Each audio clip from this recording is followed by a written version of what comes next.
السلام عليكم. ازيكم؟ معانا النهارده مشهد الاكشن. طياره هليكوبتر بتعمل انزال على ظهر سفينه، ويتم اختطافها من وسط البحر الاحمر. اي تصاعد ضد اسرائيل كلنا بنبقى مبسوطين بيه، بس هو في ملحوظه بس بسيطه عايزين نبص لها كده ونلقي الضوء عليها، الا وهي: هل ده في مصلحه فلسطين؟ هل ده في مصلحه العرب؟ الى اي مدى وصلت جماعه الحوثيين؟ ايه الموضوع؟ تعال نبص عليه من كذا زاويه. نطلع من المشهد ده بان احنا شايفين قدامنا جماعه بتتقدم، شايفين قدامنا جماعه ما بقتش ضعيفه، خصوصا ان المشهد ده بيثبت لنا ان الناس دي غير موضوع السلاح اللي في ايديهم، الناس دي بقت تتمتع بحرفيه جمع المعلومات. الناس دي بتتطور بطريقه رهيبه، خصوصا ان بعد الموضوع ده ب 24 ساعه اعلن عن سفينه تانية اسمها زد اي ام. زد اي ام مملوكه لراجل اعمال اسرائيلي. بعد كده ظهر اسلحه متطوره في ايد الحوثيين، ظهر زي ما حضرتك شفت طياره هليكوبتر. ايه الموضوع ده؟ والناس دي بقى في ايديها السلاح الكبير ده، مش هنقول قوي ولكن سلاح كبير احنا ما كناش متوقعين ان هو يكون في ايديهم.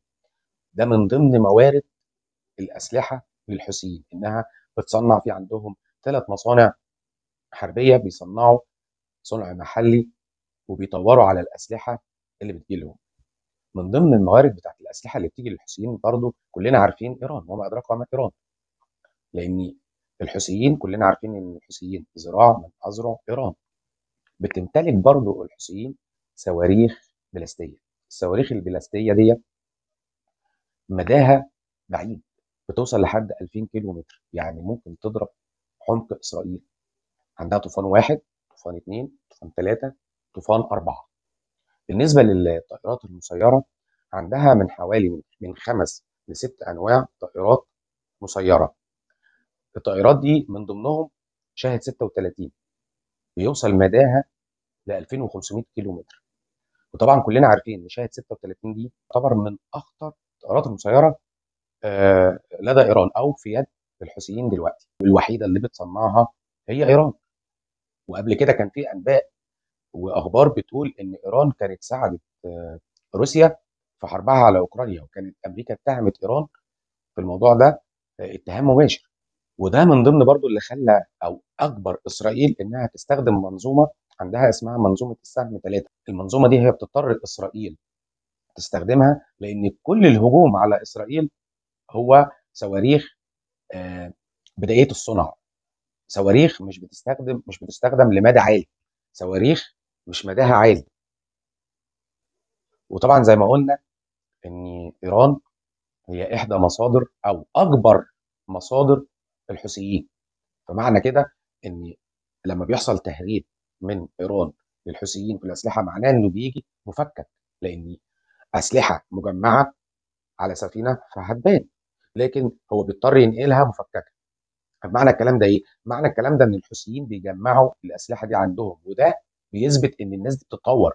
الناس دي كل يوم بتتطور عن اللي قبله، انهم يجمعوا الاسلحه دي تاني.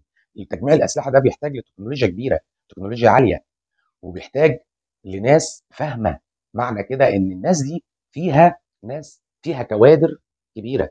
ما هو انا عايز اقول لك برضو ان الحوثيين لما حصلت الحرب الداخليه في اليمن، انضم للناس دي او اللي انشقوا عن الجيش اليمني ودخلوا وانضموا للحوثيين. الناس دي فيهم طيارين، الناس دي فيهم بحريين، الناس دي فيهم اللي كان بيقود مدفعيه. ففيهم ناس انضم ليهم ناس كوادر كانوا في الجيش. الناس دي دربت عناصر عند الحوثيين، ولذلك دلوقتي الحوثيين عندهم عاملين كليه حربيه بيخرجوا كل سنه منها دفعه. فالناس دي بتتقدم يوم عن يوم بتتقدم. علشان كده المشهد اللي كلنا شفناه وحضرتك شفته بتاع الطياره والانزال الجوي ده مشهد بالنسبه لهم سهل، لان الناس كلها كانت بتقول، الناس كلها اتفاجئت ان الحوثيين يوصل بيهم ان هم يعملوا الاكشن اللي كلنا شفناه ده.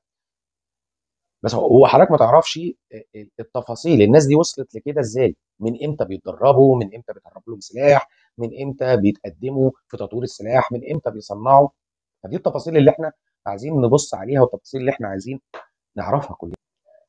طيب ده بالنسبه للحوثيين، عرفنا ازاي السلاح كان بيجي لهم ازاي ومنين وايه مصادرها، والتدريب وصلوا لكده ازاي والكلام ده كله. طيب ايه اللي جاي؟ انا بس كل فتره كده عايز اقول لك، انا بقول رايي، انا بقول اللي انا شايفه. تمام. اللي انا شايفه ان ده كله حلو وزي الفل، بس قدام هيضر بالمصالح العامه في المنطقه. بمعنى، ما هو انت ما فكرتش المجتمع الدولي هيشوف الحوثيين دول ايه؟ هل هو هينظر ليهم النظره بتاعتنا ويبقى مبسوط بيهم؟ لا طبعا. هيشجعهم على ان هم يعملوا اكتر؟ لا طبعا. ما هو زي ما انت شايف الحوثيين عملوا حاجه كويسه وفي مصلحه فلسطينيين وفي مصلحه اللي بيحصل في قطاع غزه، ما الطرف الاخر شايفه ايه؟ الطرف الاخر شايفه عكسك تماما. شايفه ان هو دلوقتي بيكبر بيتوحش، وده هيضر بالمصالح التجاريه في البحر الاحمر. شايفه ان هو ارهابي، شايف مجموعه الحوثيين دلوقتي ان هم بقوا قراصنه. هو شايف، يعني النظره دي هيبص لها بنظره تانية، ان كده هيتفق المجتمع الدولي على ان الحوثيين هتضر بمصالح العالم التجاريه في البحر الاحمر. كان في خبر سمعته ان الاداره الامريكيه بتبحث دلوقتي ان هم ازاي يدرجوا الحوثيين على قوائم الارهاب تاني، بعد ما هم هي الاداره اللي رفعتهم من على قوائم الارهاب، والقضاء على الحوثيين ومضيق باب المندب. وعلى اساسه ممكن يتم تكوين حلف لحمايه باب المندب. ولذلك كان في سيناتور امريكي كان بيقترح، بيقول لو عايز تقضي على الحوثيين وعايز تقضي على حماس وعايز تقضي على حزب الله، فعليك بايران. فهو لو دخل هيدخل ضد ايران، فمعناها لو دخل للحوثيين انه يحارب الحوثيين، معناها هيحارب كل الاذرع الباقيه وهيحارب ايران. وهو فتح على نفسه مش جبهه واحده، فتح على نفسه جبهات كتير كتير. وده اللي مش عايزه تشوفه امريكا، وده اللي مش عايزه تشوفه الدول الاوروبيه دلوقتي، لان العالم كله مشتعل. لان امريكا دلوقتي بتبص لايه؟ حرب مشتعله بين اسرائيل وحماس، وحرب مشتعله بين روسيا واوكرانيا، وفي بوادر حرب هتشتعل ما بين الصين وما بين تايوان. فهي هتساعد اوكرانيا ولا هتساعد اسرائيل ولا هتساعد تايوان في ظل اقتصاد هو بينهار، اقتصاد بيقع؟ فده مش عايزه تشوفه امريكا، مش عايزه تشوف المنظر ده، على الاقل دلوقتي، على الاقل قبل الانتخابات. وطبعا كل الكلام ده كله اكيد اكيد اكيد مش بيصب في مصلحه قناه السويس، لان انت عندك كل السفن اللي بتعدي من البحر الاحمر اللي بتمر من قناه السويس هيعتبروا ان الطريق ده غير امن، فهيضطر يدور على طريق تاني امن. اه هيبقى ابعد، اه هيبقى تكاليف اعلى عليه، بس طريق امن. هو مش عايز يجي يمشي من الطريق ده عشان ما يتخطفش. فانت دلوقتي انت اثرت على ممر قناه السويس، اثرت على دخل قناه السويس، وده اللي احنا نفسنا مش عايزين نشوفه. انا بس بطلب من حضرتك لو مش مشترك معانا اشترك واعمل لايك وفعل زر الجرس.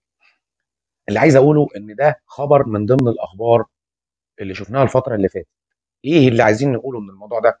انا عايز اقول ان مش كل خبر تقراه او تسمعه اه افرح يا عم، افرح للحدث، لكن بص دايما ما خلف الخبر، بص دايما للنتائج اللي هتترتب على هذا الخبر. بص دايما شوف الخبر ده توابعه هتبقى ايه، هل في مصلحتي او هيضرني؟ ولو في مصلحتي دلوقتي هل هيضرني بعدين؟ فلازم كلنا نفكر في الخبر، في نتائج الخبر مش في الخبر. ده اللي انا عايز اقوله، وبنختم ان شاء الله الفيديو واشوفكم على خير. سلام عليكم.